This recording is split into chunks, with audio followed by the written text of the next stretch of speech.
All right, how's it going today, class?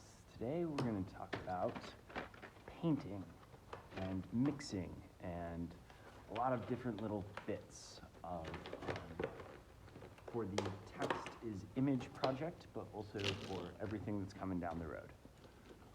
So I have here a collection of brushes. Now, brushes come in a lot of different styles, a lot of different parts,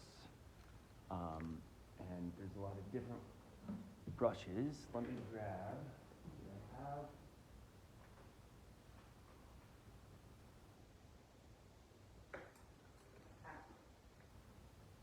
I have. Okay, a lot of different brushes. So we can see in this collection, this rather cheap collection that I have, that we have 3 different types of brushes, which all have 3 different unique functions, or are good at doing individual things.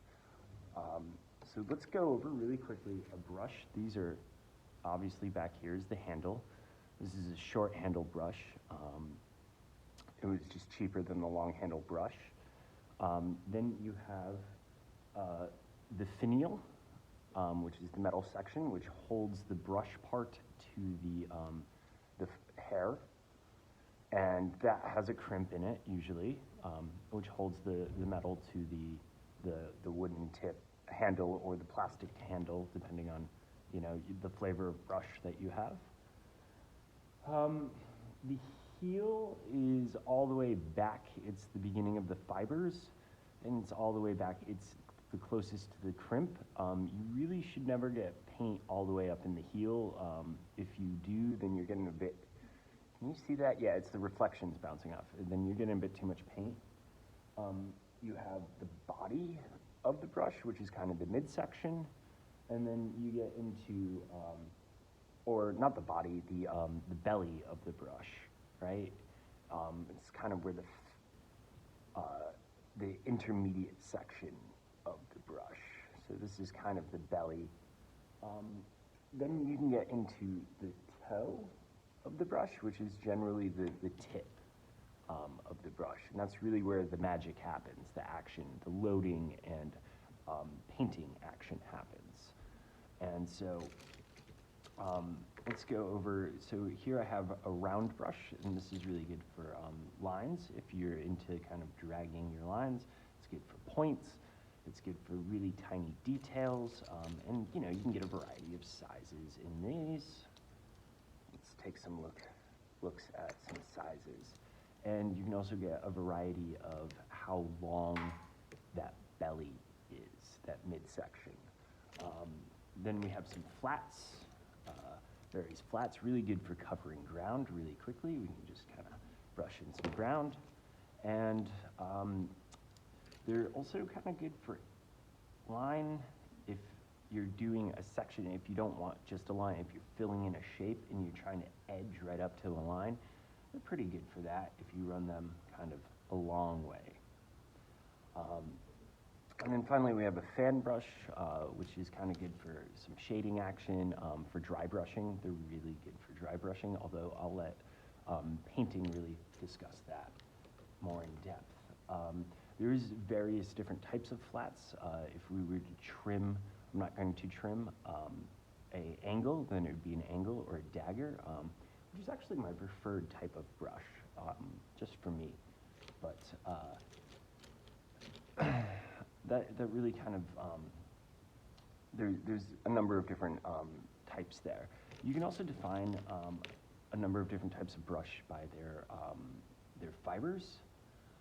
These are, both sets are acrylic synthetic fibers. You can get natural fibers. They leave a little bit of a rougher texture. These are kind of soft acrylic brushes. This is a little bit harder. The brown one is a little bit harder. Although I think that's mostly because I've kind of got it used. So along with your paint brushes, you're going to need some paint. I have a case of paint here. Nothing fancy. I'm going to pull out a couple of colors. It's still in its packaging. Oh, there we go. Packaging is my enemy. Oh boy, a tray of primaries. Look at that. Let's get yellow, brilliant red, ochre. Now we'll go with a yellow. There are an infinite number of paints out there. You can get a paint for just about every color. I think, yeah, ultramarine, that should be pretty dark. We'll go with a brilliant. So now I got my primaries, and there we go, a black and a white is all you really need. You might have bought a little bit more, and that just will save you time. You don't need an excessive amount of paint, but I also have a thing of water. I have a used tomato sauce jar that works. It's also weighted down with a little bit of dirt in the bottom. Ooh, the dirt kind of has a smell. And then I have a piece of plexi to mix on, although you hopefully have a palette. I'm gonna use this piece of plexi. I think it'll show better on the camera. And so we're gonna start out with just getting a little bit of a dab of each paint. It's better to go back and add paint than to need to go back and to have too much at the end, because paint, while you can save paint, it's not easy. It tends to make a mess. You have all these jars, and then you never know what is in the jars, and all sorts of things. And so here we go. Okay. Whoops, that's a bit much on the black, but that's okay. Okay, so we can all see that. Now I'm gonna go with a flat, and I'm going to just edge a little bit of the paint out onto the brush. So we can see that I've loaded the brush. Where's my camera? Yeah. I've loaded the brush, and I haven't jammed the brush with paint. I've loaded it just back into the body of the brush. Mostly off of the toe of the brush, not really way back up into the body. That's important. And you'll see I've already kind of set up my color wheel a little bit. I need to add 2 lines. Let's start with, started with yellow. I meant to start with blue, but we're gonna start with yellow. That's okay. And, ooh, those are kind of crooked. That's okay.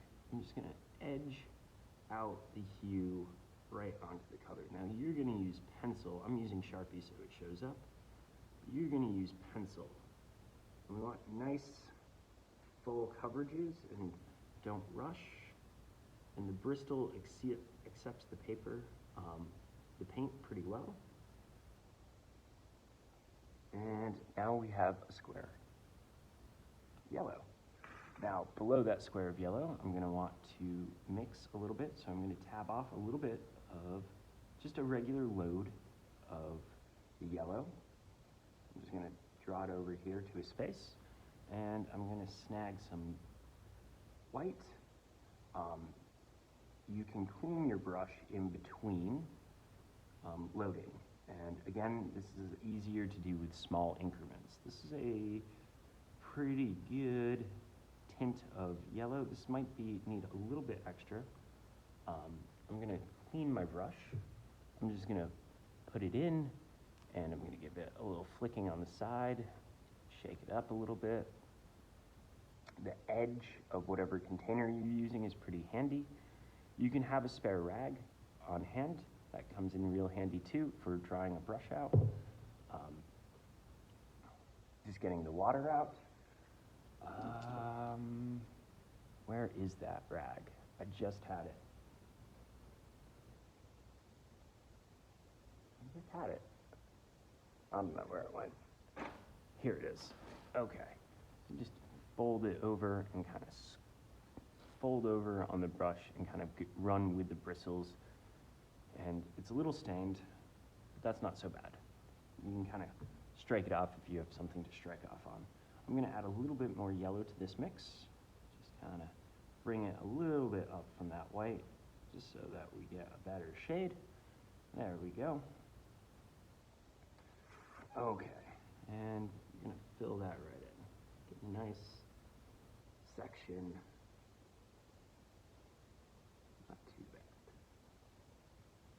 you'll see that I'm continuously sliding. I'm using the flat of the brush, and I'm continuously sliding it against the edge. I'm working right up to the edge and then pulling away, and I'm sliding up on the edge over here. All right, let's go for our shade of yellow. Let's see here. I'm gonna pull a little bit more yellow, the last of the yellow, and then I'll reload yellow here in a second, and just a dab of black, like the smallest amount of black. Because once you get into it, it doesn't go away. And that's not a bad shade, but I'm thoroughly mixing up. I'm rolling it over, I'm changing the direction of my paintbrush, I'm changing the side of the paintbrush just to get a nice thick mix. Now, because this is making a shade of yellow, we're gonna go pretty ochre-y, not ochre-y, we're gonna get pretty dark and kind of muddy really quickly. And off we go.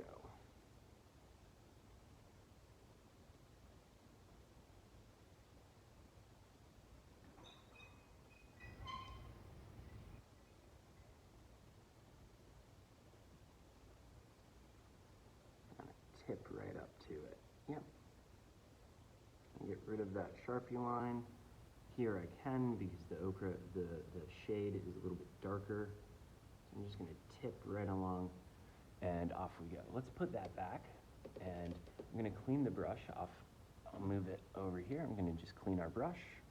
Uh-oh, I got some dirt on the brush. And I'm not gonna leave the brush in the paint container. Because that would be bad. That's bad for the bristles. That distorts them, and they sit on their bristles. You should never leave a brush in a paint container. You should always move the brush to a location and dry it out real quick. So again, just gonna pull out that extra with a little cloth, a little bit. Yeah, there we go. And dab it out as I need. And let's move to a little bit more of a complicated challenge. We're gonna want a yellow-orange. So that means that we're gonna need to first make an orange. I'm gonna change brushes to a slightly different type of brush. Yeah, try this brush out. This is a little worn, so I'm gonna get a pretty good chunk of red going.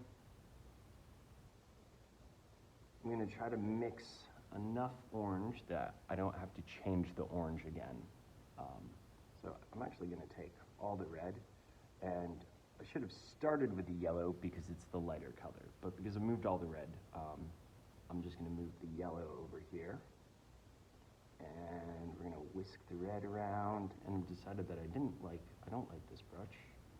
I want a bit more. There we go. Let's start flavoring that a bit more orange. I do not like this brush. That brush is dead. Uh-oh. Low power mode. It's okay. I'm gonna move back. Okay.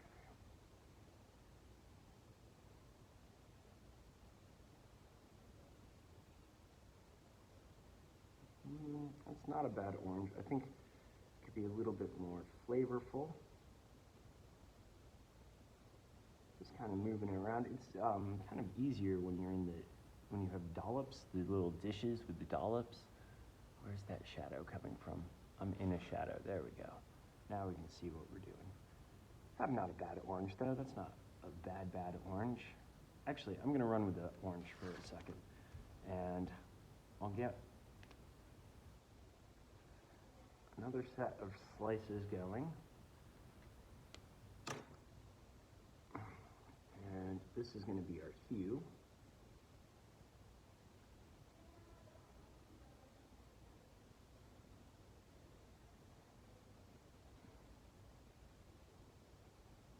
That's not bad. Try to unload the brush because I have lots of extra paint on it. The paint's moving up in the body. And I'm going to start with just a hair of the orange, or a hair of white. I'm going to just tab the orange in there. And that's a bit of a sherbet. A little bit more pigment wouldn't hurt. There we go. A little bit more. Come on. Oh yeah, there we go. That's not bad. That's not bad at all. Okay, so now I have my tint.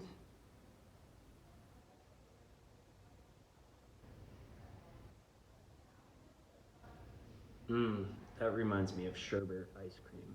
That would be delicious right now. Okay. And now I'm gonna go for a shade and unload all that crap because I don't need it.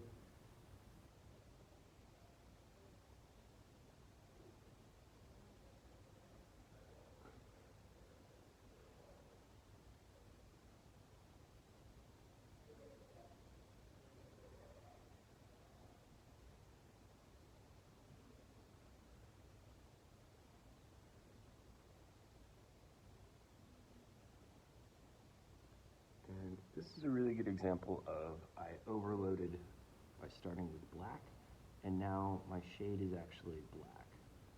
So I've made a mistake, which is all right. Actually gonna let that dry, and I'm gonna move on. I'm gonna keep going. I'm gonna get rid of the paint on my brush.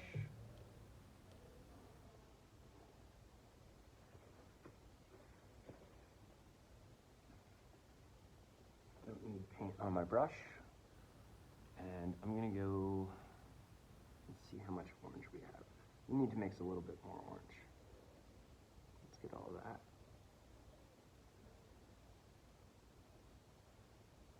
There we go. It's a little bit lighter than what we started with. And I have used all my yellow. So let's go back with a little bit of yellow. Now, you probably are going to want to clean your brush between each step incrementally. I'm really terrible at that. That's not,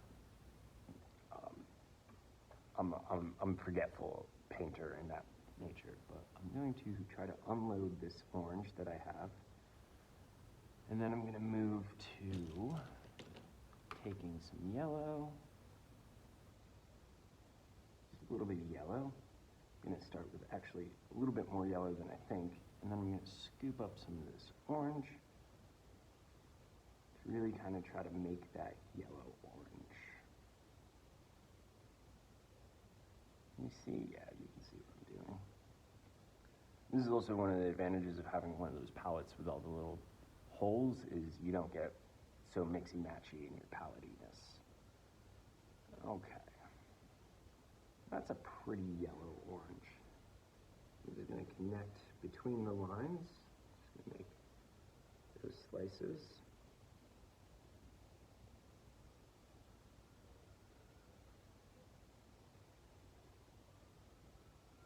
Okay, not bad. I'm going to unload this, the brush. I'm going to start with white. Don't need a whole lot because I don't need it. I'm going to pick up from that unloaded brush. Mix that up for my shade. That shade's a little undervalued. There we go.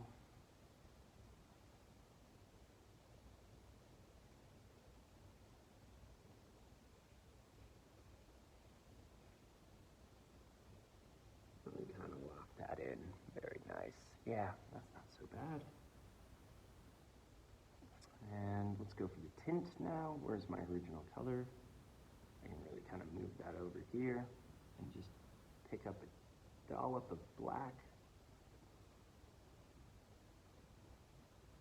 And the key here is I want the color to really stand out.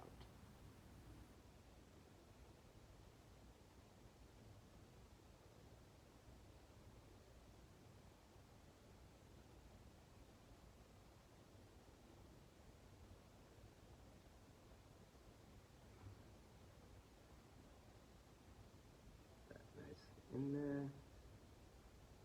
Oops.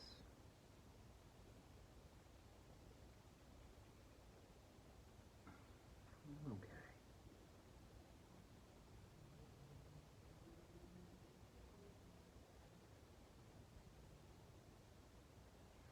Okay, that's not looking so bad. Oh, we're coming up on 20 minutes.